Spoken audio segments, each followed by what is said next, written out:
ሰበር መረጃ ከብፁዕ ቅዱስ ፓትርያርኩ ልዩ ጽሕፈት ቤት አዲስ ነገር እየተሰማ ነው። አቡነ ዲዮስቆሮስ ወአቡነ ሳዊሮስ ከመአብርሃ ወአጽብሃ ብፁዕ አቡነ ማትያስ ከአዲስ አበባ ከተቀመጠው 5 ኪሎ ከሚገኘው መንበራቸው ተነስተው አክሱም መንበር እየተዘጋጀላቸው ነው። በአባታችን እንደራሴ ሆነው እንዲቀጥሉ እነዚህ የምታዩዋቸው በስም የተዘረዘሩ አባቶች ተቀምጧል።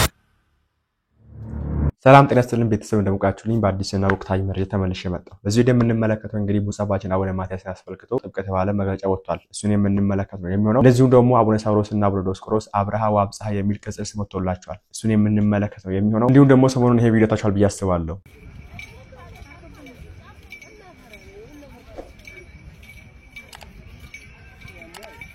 ይሄ ቪዲዮ እንግዲህ ሰሞኑን በዚህ በቲክቶክ መንደር በጣም ይዘዋወር የሚገኝ ቪዲዮ ነውና ቫይራል ወጥቶ ነው የሚገኘው። በዚህ ጉዳይ እንግዲህ ሰፋ ያለ ሐሳብ የምንመለከት ነው የሚሆነው። እንደዚሁም በትግራይ ሰራ የሚገኘው መንበር የምንድን ነው እሱን የምንመለከታለን። ሁላችሁ ቪዲዮ ላይክ እና ሼር ማድረጋችሁን እንዳትረሱ።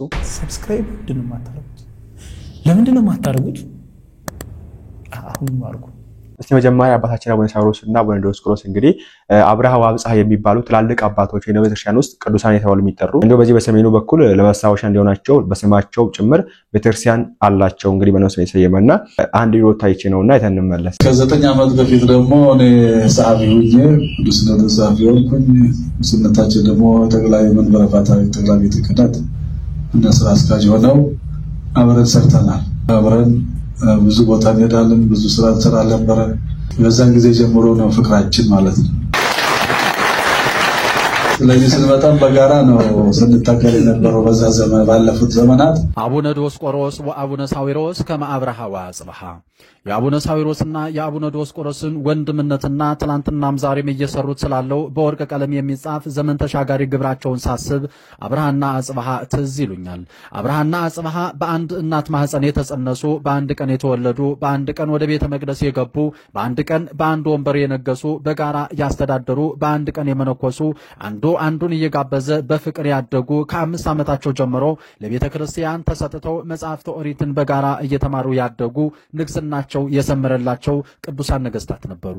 ወዲህ አቡነ ዲዮስቆሮስ ወአቡነ ሳዊሮስ አብረው የመነኮሱ፣ አብረው ያገለገሉ፣ በአንድ ቀን አብረው ጵጵስና የተሾሙ፣ ወንድማዊነታቸው ጥግ የሌለው፣ ፍቅራቸው እንደ አለት የጠነከረ ብፁዕ አቡነ ዲዮስቆሮስ የጠቅላይ ቤተ ክህነት ዋና ስራ አስኪያጅ ሆነው፣ ብፁዕ አቡነ ሳዊሮስ ደግሞ የቅዱስ ሲኖዶስ ዋና ጸሐፊ ሆነው በአንድ ቀን የተሾሙ፣ እንደ አንድ ልብ መካሪ ሆነው ዘመን ተሻጋሪ ስራ የሰሩ፣ ዛሬም እንደገና ብፁዕ አቡነ ሳዊሮስ የጠቅላይ ቤተ ክህነት ዋና ስራ አስኪያጅ፣ ብፁዕ አቡነ ዲዮስቆሮስ ደግሞ የቅዱስ ሲኖዶስ ዋና ጸሐፊ ሆነው በአንድ ቀን ተሾመው ቅድስት ቤተ ክርስቲያን ናችንና እኛን እያገለገሉ እየመሩ ያሉ ዘመን ተሻጋሪ በወርቅ ቀለም የሚጻፍ ታሪክ እየሰሩ ያሉ ብፁዓን አባቶቻችን ናቸው። ወዲያ አብርሃ ወአጽብሃ በንግስና ዘመናቸው እንደ አንድ ልብ መካሪ፣ እንደ አንድ ቃል ተናጋሪ ሆነው ኢትዮጵያን የመሩ፣ ሀገራችን በዓለም እንድትታወቅ የሰሩ፣ ክርስትና ብሔራዊ ሃይማኖት እንዲሆን፣ የኢትዮጵያ ጥንታዊ ስልጣኔ እንዲያብብ የአንበሳውን ድርሻ የተወጡ፣ በመላ ሀገሪቷ በመዘዋወር ከ150 በላይ አብያተ ክርስቲያናትን ያሳነጹ፣ ከነዚህም መካከል በትግራይ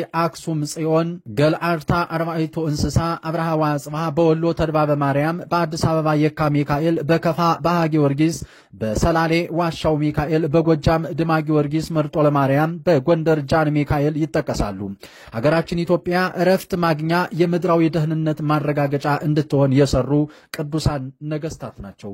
ወዲህ ሁለቱ አባቶች ቤተክርስቲያኗ ከባድ ፈተና ላይ በነበረችበት ሰዓት መንፈስ ቅዱስ በቅዱስ ሲኖዶስ ላይ አድሮ የሾማቸውን ሹመት በትህትና በመቀበል ተቀጣጥሎ የነበረውን የልዩነት መንፈስ የጥላቻ ግንብ በማፈራረስ ምዕመናኑን ወደ አንድነት ያመጡ፣ በቤተ ክርስቲያኗ ውስጥ የነበረውን ብልሹ የአስተዳደር ሰንሰለቶች በመበጣጠስ እንደ አዲስ በመወጠን የአስተዳደሩ አሰራሮች በደንብ ተፈትሸው ዘላቂ መፍትሄ ማምጣት የቻሉ፣ በትንሽ ወራቶች ውስጥ በርካታ በኔ በደካማው አንደበት ተዘርዝረው የማያልቁ ዘመን ተሻጋሪ ስራዎችን የሰሩ እየሰሩም ያሉ የምንወዳቸው ብፁዓን አባቶቻችን ናቸው። ታዲያ በመዋሸት ህይወታቸውን የሚመሩ የፈሪሳውያን አልጋ ወራሾች እንደ ልጅ ዕውቅና ከመስጠትና እንደ አቅም ከመደገፍ ይልቅ እንደ ሲሞን መሰሪ ማጥላላት ይቀናቸዋል፣ መዋሸት ያስደስታቸዋል። ሰሞኑን ብፁዕ የጠቅላይ ቤተ ክህነት ዋና ስራ አስኪያጅ ቅድስት ቡራኪያቸው ትድረሰንና ብፁዕ አቡነ ሳዊሮስ በደብረ ዘይት ከተማ የተገነባው የሐርሰዴ የስብሰባ አዳራሽ ተሰርቶ በመጠናቀቁ በምረቃው ዕለት የኦሮሚያ ክልል ሃይማኖት ተቋማት ሰብሳቢ እንደመሆናቸው እንደ አንድ አባትና እንደ ከዚህ በፊቱ ከሌሎችም የሃይማኖት ተቋማት አባቶች ጋር የክብር እንግዳ ሆነው በመጠራታቸው በቦታው በክብር ተገኝተዋል። ታዲያ እነዚሁ ዋሽቶ አደሮች ብዙ ሲሉ ሰማን። እኛም የብፁዓን አባቶቻችን ስም ማጥፋት ይቁም፣ ለዋሽቶ አደሮች አጀንዳ ጊዜያችንን አንስት፣ የብፁዓን አባቶቻችን በረከት ይደርብን። እንደምትሰሙት ነው እንግዲህ አብርሃው አብጻ የሚል ቅጽ መጥቶላቸዋልና ኤኒዌይስ እኛ የምንፈልገው አሁን እዚህ ጋር የፈሪሳውያን አልጋ ወራሾች ተብለው የምንጠቀሰው እኛ ነን። ያው አንዳንድ ነገሮች የምናነሳዎች ነንና ምር ማለት ፈልገው ነው እዚህ ጋር እነዚህ አባቶች እቺ ነገር የሚያሻግሩ ከሆነ ማን ነው እነዚህ አባቶች እቺ ቤተክርስቲያን የሚያሻግሯት ከሆነ እቺ ቤተክርስቲያን የጀርባ አጥንት ሆነው የሚሰሩ ከሆነ ኦኬ ከመእኑ ጋር አብረው የሚሰሩ ከሆነ እቺ ቤተክርስቲያን አንድ ስቴፕ ወደፊት እንድትራመድ የሚያደርጉ ከሆነ በጣም ነው የምንወዳቸው፣ በጣም ነው የምናከብራቸው። እኔ ከአባትም በላይ አድርገን እናያቸዋለን እነዚህን አባቶች። ትዝ ይላችኋል ከዚህ በፊት አሁን ቴዎድሮስ የሚባል ንጉስ ይመጣል ሲባል እንዲሁ ቴዎድሮስ የተባለሱ አብይ ነው እንዲሁ ይሁን በቃ እንዲሁ ኢትዮጵያን ሰላም ካደረጋት አብይ ራሱ ቴዎድሮስ ተብሎ የሚል ሲወጣ ነበርና እኛ የምንፈልገው ሰላምን፣ ፍቅርን፣ ቤተክርስቲያን አንድነትን፣ ምእመናን ወደ ቅዱስ ቁርባን እንዲቀርቡ እነዚህ ነገሮች የሚያከናውኑ ከሆነ ኦኬ የተቆሙ ቦታዎችን የሚያስመልሱ ከሆነ ኦኬ ለሞቱ አባቶቻችን ድምጽ የሚሆኑ ከሆነ ይሄ ነገር የሚያስቆሙ ከሆነ ኦርቶዶክሳዊ መታሰርን ኦኬ ኦርቶዶክሳዊ መጨፍጨፍን የሚያስቆሙ ከሆነ እነዚህ አባቶች እኔ አብርሃው አብጻ የሚል ስም ራሱ ያንሳቸዋል ባይ ነኝ። ግን አርጓል ወይ የሚል እንደ ጥያቄ ይቀመጥና አሁን ከመጡ ራሱ 2-3 ወር ያልሞላቸውን አባቶች በዚህ ልክ ማሞጋገሱ ራሱ እንደ ጥያቄ ይቀመጥና ግን ከሆኑ የሚገባቸው ከሆነ ሜቢኛም ማናቀው ከኋላም ሰው ነገር ካለ እግዚአብሔር ይስጥልን። እኔ በቃ አብርሃው አብጻ የሚለው ስም ይገባቸዋል ባይ ነኝ። ግን አሁን ላይ ከምንመለከተው ነገር አንፃር ነው ወይ የሚል ጥያቄ አንሳፍ ፈልጋለሁ እንደ ልጅነታችን። እንግዲህ ይሄን ስንል የፈሪሳውያን አልጋ ወራሾች፣ ሽፍታዎች፣ ነፍጠኞች የሚል ስም እንደሚወጣልን እርግጠኞች ነን። እናንተስ በዚህ ጉዳይ ምን ትሉበታላችሁ? ሐሳባችሁን አስቀምጡ። ብፁዕ አባታችን አቡነ ማትያስ እንግዲህ ደብዳቤ ላይ ያስገቡን የሚል መረጃ ወጥቶ ነበር። ያው በዘመድ በኩል የወጣ ቢሆንም እነዚህ የሚል መረጃ ወጥቶ ነበርና በሱ ጉዳይ ላይ አንድ ሁለት ቪዲዮ አይቻለሁ። እንደውም ምዕመናንም ሲመርጡ ነበር እኛ አባት ይቀመጡ የሚል ነገር ሲያነሱ ነበርና ብፁዕ ቅዱስ አቡነ ማትያስ እንግዲህ በቃኝ ደክሞኛል ልጆቼ ብለዋል የሚል ዜናዎችን ሰምተናል። ነገር ግን በአባታችን እንደራሴ ሆነው እንዲቀጥሉ እነዚህ የምታዩዋቸው በስም የተዘረዘሩ አባቶች ተቀምጠዋል። አቡነ ፊልጶስ፣ አቡነ ዲዮስቆሮስ፣ እንዲሁም ደግሞ ሳዊሮስ፣ አቡነ ናትናኤል፣ አቡነ አብርሃም፣ አቡነ ሳሙኤል፣ አቡነ ሕርያቆስ እንግዲህ በዝርዝር ተቀምጧል። የአቡነ ማትያስ እንግዲህ አባታችን እንደራሴ ሆነው እንዲቀጥሉ ማለት ነው። እናንተ ማን ቢሆን ትመርጣላችሁ? የምእመናን ህመም የምእመናን ቁስል የሚሰማቸው ቤተክርስቲያንን ነገ በልዕልናዋ ከፍ አድርገው የሚያስቀጥሏት እንግዲህ አባቶች ማን ናቸው ብላችሁ እንግዲህ ታስባላችሁ? ኮሜንት አድርጉ። እኔ አቡነ ናትናኤል ወይ አቡነ አብርሃም ቢሆኑ የሚል ሐሳብ አለኝ ማለት ነው። ስለዚህ እናንተም እንግዲህ የራሳችሁን ሐሳብ ስጡበት። እግዚአብሔር ትላንትና ያሳለፍነው መከራ አሁን ዳግም አያሳየን። አባቶቻችን ለምእመናን ግድ የሚሰጣቸው አባቶች ያርግልን። ወደ ልቦናቸው መልሶ ከትዕቢታቸው መልሶ ምእመናንን በተግባር ዝቅ ብለው የሚያገለግሉ አባት ይሹምልን። አዲስ ነገር እየተሰማ ነው። ብፁዕ ወቅዱስ አቡነ ማትያስ ፓትርያርክ ለቅዱስ ሲኖዶስ እንደራሴ ምረጡልኝ ደብዳቤ አስገብተዋል። እንግዲህ በሳቸው ምርጫ እንደሆነ አቡነ ሳሙኤል እንደራሴ እንዲሆኑላቸው አሳስበዋል እየተባለ ነው። ነገር ግን ይሄ በራሱ ትክክል አይደለም። እኔ ምረጥ ብባል የምመርጣቸው ከሶስት አባቶች የወላይታ ሀገረ ስብከት የተክልየ ፍሬ የሆኑት አቡነ ይስሐቅ ትክክለኛ ኦርቶዶክሳዊ አባት ናቸው። ሁለተኛ ነገር ደግሞ አቡነ አብርሃም ለቤተ ክርስቲያን ስርዓት ቀናኢና የጥባት አባት ናቸው። ሶስተኛ አቡነ ናትናኤል። እነዚህ አባቶች ወደ እንደራሴነት ከፍ ቢሉ ምናልባት ቤተ ክርስቲያናችን አሁን ከገባችበት ችግር ቅርቃር ተወጣለች ብዬ አስባለሁ። እናንተስ በዚህ ጉዳይ ምን ትላላችሁ? እኔ ግን እዚያ ማሳብ ፈልገው ነገር ገና ከጀመሩ ቤተክርስቲያናችን በእጅ ብልጫ ምናምን የምትመርጣቸው ነገሮች የሉም። በነገራችን ላይ በመንፈስ ቅዱስ የሚመረጡ በዛ በሲኖዶስ የሚወሰኑ ነገሮች እንጂ በዚህ በተለይ በሲኖዶስ በኩል የሚገኝ ነገር በዛም ያልቀው እንጂ በእጅ ብልጫ እኔ ይሄን ፈልጋለሁ ተብሎ የሚሆን ነገር የለም። ቢሆን ኖሮ ገና በመጀመሪያውኑ አቡነ ሳዊሮስ እንዲመረጡ ይፈልግ ሰው አልነበረማ። በመንፈስ ደረጃ ስንመለከት አብዛኛው አይፈልግም ነበር።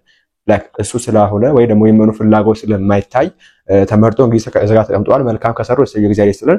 የማይሆን ነገር ከሰሩ ግን ያው መቃወማችን የማይቀርና አሁንም ቢሆን እሱ ነው መቃወም ፈልጋለሁ። እነዚህ መረጃ ሲወጣ ነበር። ኤኒዌይስ ከዚህ ጋር ታይዞ እንግዲህ ከቅዱስ ሲኖዶስ ሰማን መረጃ አለ ወይ ደግሞ ይሄ ጋር ሐሰት ነው የሚል ነገር ወጥቷል። ትናንትም አስጨምጫችሁ ነበር፣ ኦሬዲ አንበበላችሁ ነበር። ተመልካቾች እስቲ ሰበር መረጃ ከብፁዕ ቅዱስ ፓትርያርኩ ልዩ ጽሕፈት ቤት ወቅታዊ ጉዳዮችን አስመልክቶ መግለጫ ተሰጥቷል። ይህ መግለጫ ለብዙዎች ይደርስ ዘንድ ኮፒ ሊንክና ሼር አድርጉት። እንግዲህ መግለጫው እንደሚከተለው አቀርብላችኋለሁ።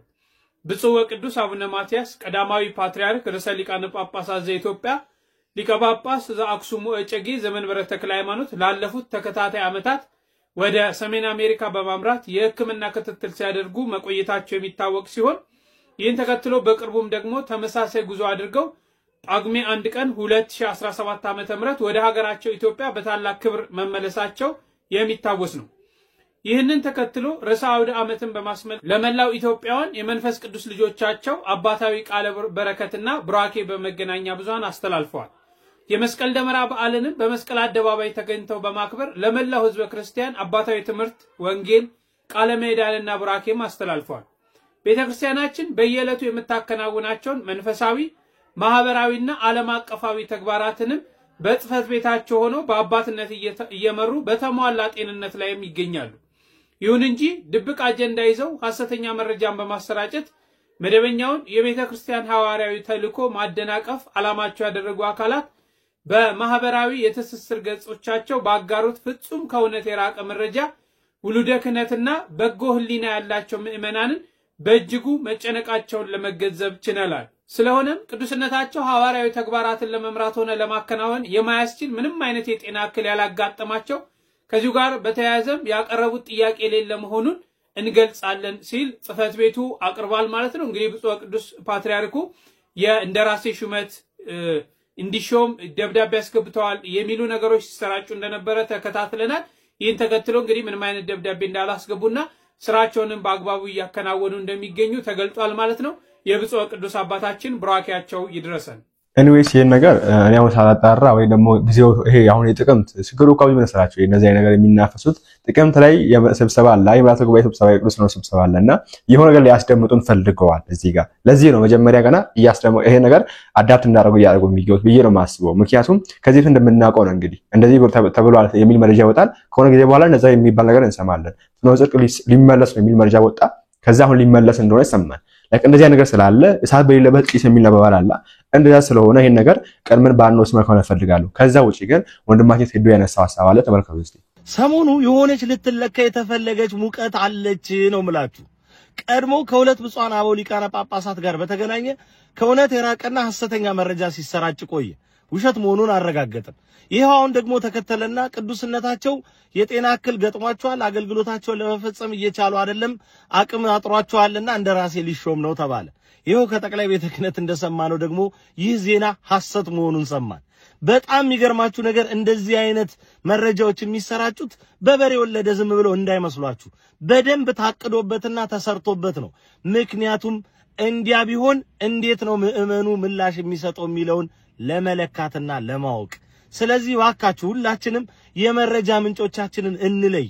ነገሮች ዝም ብለው ሲወሩ ተቀብለን አናራግባቸው። እንዴት ወዴት በምን መንገድ የሚለውን እናጣራ። እንደዚህ ያሉ ነገሮች ለተንኮለኞች ይመቻልና ራሳችንን ከሐሰተኛ መረጃዎች እንከላከል። ሌላው ደግሞ የጥቅምት ሲኖዶስ ደረሰች አይደል? ሸተታችሁ እንደዛ ነው።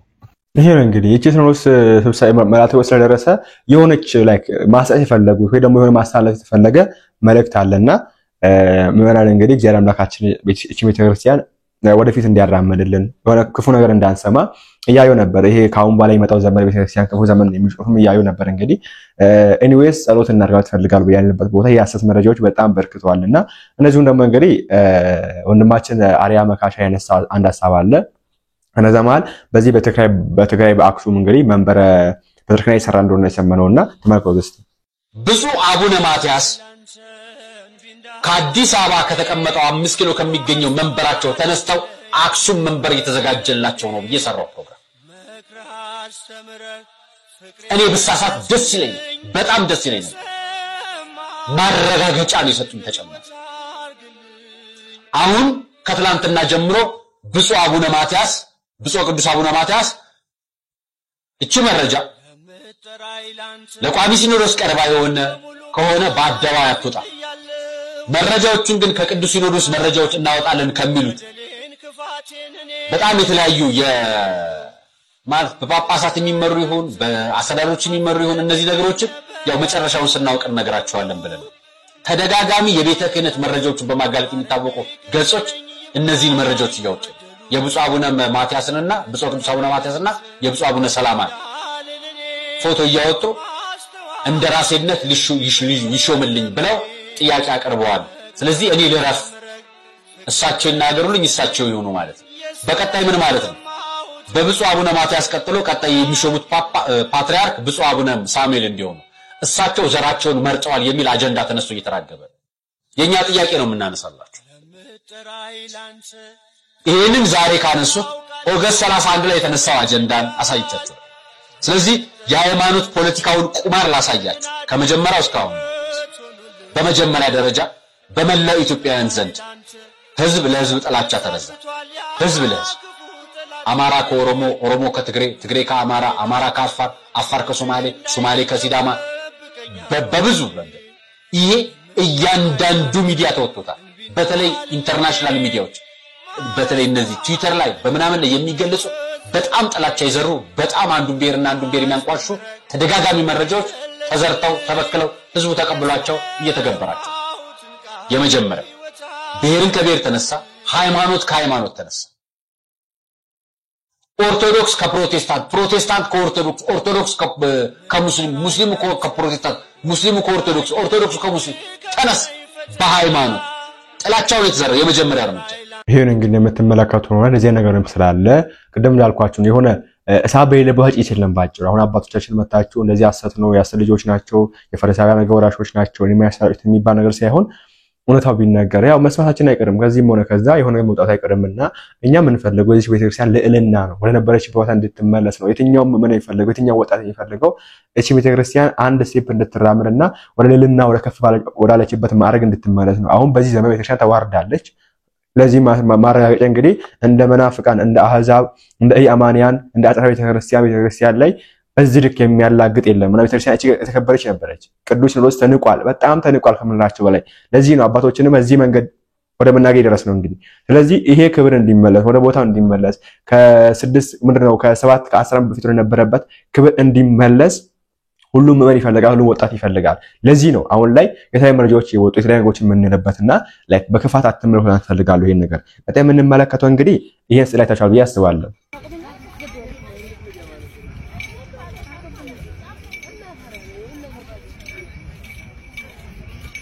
ይሄን ስለ እንግዲህ ብዙዎቻችሁ አይታችኋል ብዬ አስባለሁ። ሚሊየንስ የታየ ቪዲዮ ነው ቲክታክ ላይና ምን ማለት ፈልገው ሰራችሁ ዜጋ ነው አሁን ቀኖና ቤተክርስቲያን መጣስ ከተጀመረ በአባቶቻችን ጀመረ ወደ ምዕመኑ ወርዷል። ከአባቶች ጀመረ ከ3 ዓመት በፊት ከዛ ወደ ምዕመኑ ወርዷል። ይሄ ነገር እንደሚታወቀው እንግዲህ አሁን ላይና ይሄ ነገር አላማው እንደሆነ አገባኝ። ሜቢ አንድ ተስሎ ሳምቲንግ ላስገባቻል እንግዲህ በየዋህነት ግን ይሄ ነገር ከመጓቱ በፊት ቤተክርስቲያን ትጠይቃለች። ይሄ እንደዚህ ነገር ማስራት አሰብያለሁ አባታችን ይላሉ ይባላልና እሺ ከተባለ በኋላ ነው የሚገባ ይሄ ነገርና አላማው ምንድነው? ይስል አሁን እዚህ ስል ፊት ቆሞ ሰው እንዲጸልይ ነው የካሳው ሰብስቦ እንዲጸልይ እዚህ ፊት ቆሞ እንዲና ሐሳቤን እዚህ ስል ፊት ቆሞ ያሳይ የሚሰበሰብልኝ እና እንደዚህ ማሳፍ ፈልጋለሁ።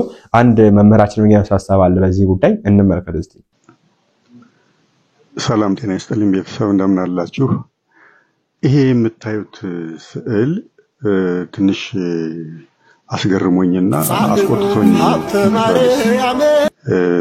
መቼም ቪዲዮም ሰራው አስኮ የሚገኝ የአቡነ ሀብተ ማርያም ቤተክርስቲያን ላይ ነው አሉ የተሰራው።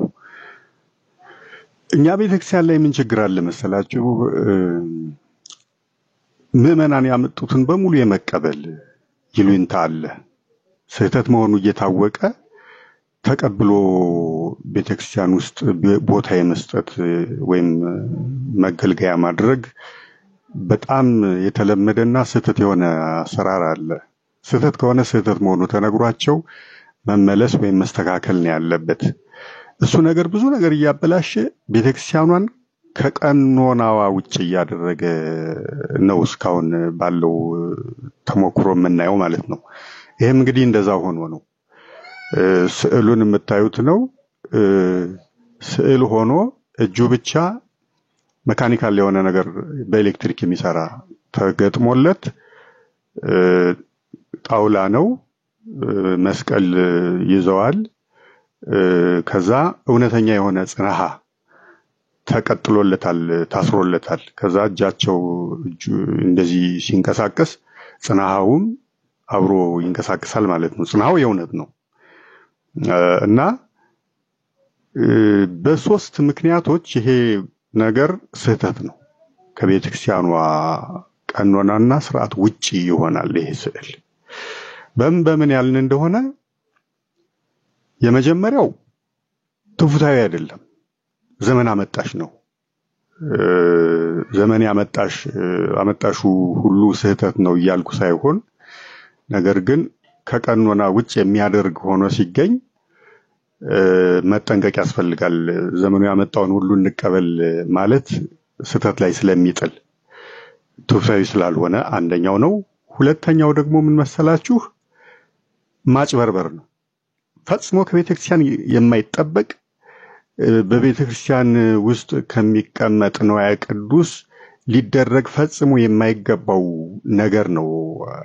ይሄ ነገር ራስን ማታለል ነው። ይሄ እጃቸው ሲያጥን ስዕል ነው ግን ማይጠንት ሲያጥን መካኒካል ነው ግን የእውነት እንዲመስል ነው እንግዲህ።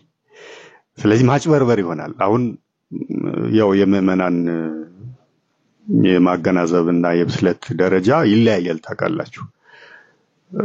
ብዙ የዋሃን ተአምር ሆኖ ሊመስላቸው ይችላል ይሄ ነገር። እንዴ ስዕሉ ማጥንት ያጥናል ብለው የመገረም የመደነቅና የመታለል እንትን ውስጥ ሊገቡ ይችላሉ። ስለዚህ ማታለል ይሆናል። በዚህ ምክንያት ማታለል ታስቦም የተደረገው በዚህ ምክንያት ሊሆን ይችላል። ለማታለል ምዕመናንን ተአምር እንዲመስላቸው አድርጎ በቃ የመሳብ ፍላጎትም ሊሆን ይችላል። ምክንያቱም ቤተክርስቲያን ውስጥ ያለ ሁሉ አገልጋይ አይደለም። ምዕመናን መረዳት ያለባቸው ነገር ምንድነው? ጌታ የተናገረው ነገር አለ። ስጋ ባለበት ሁሉ አሞሮች ይሰበሰባሉ ጥንብላለ ማለት ነው የሚል ነገር አለ። ስጋውን ፈልገው የሚገቡ አሉ።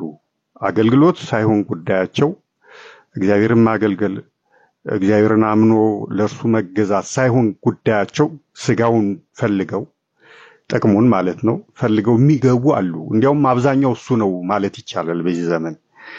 እነሱ ታዲያ ቢዝነስ ነው ለነሱ። አሁን ይሄ ቢዝነስን እንዴት አድርጎ ማጧጧፍ ይቻላል ከሚል ሐሳብም ሊሆን ይችላል። እንግዲህ ሌላም ነገር ስለምናቅ ነው በዚህ እሳቤ የሚደረጉ የጥፋት ልጆች ስራዎች ስለምናቅ ነው። እና ይሄም እንደዛ ነው እንግዲህ ምዕመናንን የዋሃን ምዕመናንን ታምር እንዲመስላቸው አድርጎ የመሳብና የሚፈልገውን ነገር ከነሱ የማግኘት ፍላጎት የፈጠረው ነው ይሄ ነገር። እና ልክ ታምር እንዲመስል ተደርጎ ሰውን የማጭበርበር የማታለል ነገር ነው ይሄ። ግን ሲታይ መካኒካል ነገር ነው። በኤሌክትሪክ ነው እንዲንቀሳቀስ የተደረገው። የእውነት ወይም ትክክል አይደለም። ስለዚህ ማጭበርበር ማታለል ነው ማለት ነው። ማታለል በመሆኑ ምክንያት ማጭበርበር በመሆኑ ምክንያት ስህተት ይሆናል ማለት ነው። ሁለተኛው ምክንያት ይሄ ነው። ሶስተኛው ምክንያት ደግሞ ለከፋ ስህተት የሚዳርግ ለከፋ ስህተት በር የሚከፍት ነው ይሄ ነገር። እንዴት ብትሉኝ ነገ ምን ይመጣል መሰላችሁ? አሁን የቅዱሳን ሮቦቶች ሊመጡ ነው። ሮቦት አለ የምታውቁት፣ ሰው በሰው አካል በሰው ምስል የተሰራ ሮቦት አለ። እሱንም ቅዱስ ከሌ መልአኩ ከሌ እያሉ ሊያመጡብን ይችላሉ ከዚህ በኋላ። ይሄን ከለመድ ነው ይሄን ከተቀበልነው ሮቦት አምጥተው ቅዱስ ከሌ ይሄው እንዲህ ሲያደርግ መልአኩ ከሌ ይሄን ሲያደርግ እያሉ ሮቦቱን በቅዱሳን ስም ሊያመጡብን ይችላሉ። እና ይሄንን በር ሊከፍት ስለሚችል ግን አፍተር ኦል ያ ነገር እኮ ሮቦት ነው። ቢጠይቁት የማይመልስ ወይ ደግሞ እንደ ሰው ነፍስ ያለው ሆኖ ነገሮችን ነፍስ እንዳለው ፍጥረት ሪአክት ማድረግ የማይችል ነው። ሮቦት ነው አፍተር ኦል። ስለዚህ ህጹጽ ይሆናል ማለት ነው። ሮቦትን ቅዱሳንን በሮቦት ስም በሮቦት ማምጣት ስህተት ይሆናል ማለት ነው። ማታለል ማጭበርበር ነው ፍላጎቱን የሚፈጥረው ይሄንን ነገር። እነኚህ ሶስት ችግሮች የፈጠረ ስለሆነ ይሄ ስዕል ፍጹም መወገድ ያለበት ነው ከቤተክርስቲያን። በሌላም ቦታ መደገም የሌለበት ፈጽሞ የተሰሰብ እና የተወገዘ አባቶች ግን ዝም ይላሉ። ገንዘብ የሚያመጣ ከሆነ በነገራችን ላይ ችግር የለባቸውም። ምንም ነገር ገንዘብ ያምጣ ዶግማንም ጨምሮ የሚጥስ የሚሽር ቢሆን የምታዩት ነው። ግድ የላቸው ብቻ ገንዘብ ላይ ነው። አሁን ቅድም ያልኳችሁ ነው። ጥንቡን ፈልገው ስጋውን ፈልገው የሚሰበስቡ አሞሮች ናቸው እነዚህ። እውነተኛ አገልጋዮች አይደሉም። ለዶግማችን ለቀኖናችን ለአስተምህሮታችን ፈጽሞ ጥንቃቄ ማድረግ አይፈልጉም አያደርጉም። እና ይሄ ነውና እባካችሁን ፈጥናችሁ ሳይዛመትና ሌላውም ቤተክርስቲያን እንዲህ ያደረገ የራሱን ቅዱስ እንዲህ አይነት ነገር እየቀጠለ ሌላ ጣጣ ውስጥ ሳይከተን ፈጥነን እናስወግደው ለማለት ነው።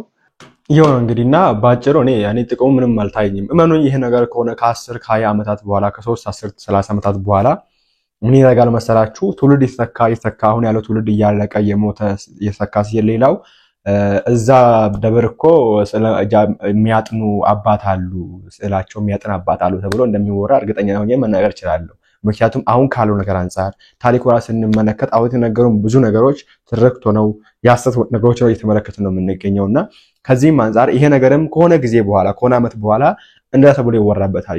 የሆነ ቅዱስ አባት አሉ እዛ ደብር የሚያጥኑ ስዕላቸው የሚያጥን ተብሎ እንደሚነገረን አትጠራጠሩ። ሁለተኛ ደግሞ ቅኑና ጥሷል ይሄ ነገር መምራችን እንዳሉት ነው እንግዲህ ያለለም ቅኑና ዶግማ ቢጣስም አሁን ላይ ገቢ ያስገኝ እንጂ ሁሉም ያለ አይደለም። እዚህ ጋር እንግዲህ ለቤተክርስቲያን የሚሰሩ ቅናን የሆኑ የቤቱ ቅናት የሚባላቸው አባቶች እንዳሉ እርግጥ ነው። ግን ለገንዘብ ብቻ የተሰገሰጉ ጥቅም ለማግኘት የሚሰገሰጉ ስልጣን ለማግኘት የሚጣጣሩ ወንድሞች አሉ፣ እህቶች አሉ፣ አባቶች አሉ፣ ጳጳሳት፣ ዲያቆናት፣ መምህራን፣ ካህናቶችም እንዳሉ መርሳት የለብንም። ያው በበጎች ማለት ተኩላ እንደሚኖረው ሁላ በዛ ልክ ማለት ነውና ከነዚህ ተኩላዎች እንጠበቅ ለማለት ፈልጋለሁ። እናንተ በዚህ ጉዳይ ሀሳባችሁን አስቀምጡበት። ቀጣይ እንግዲህ አዲስ መረጃ ካለ ጀላችሁም ቀርብ ደግሞ ላይክና ሼር ማድረግ እንዳይረሳ።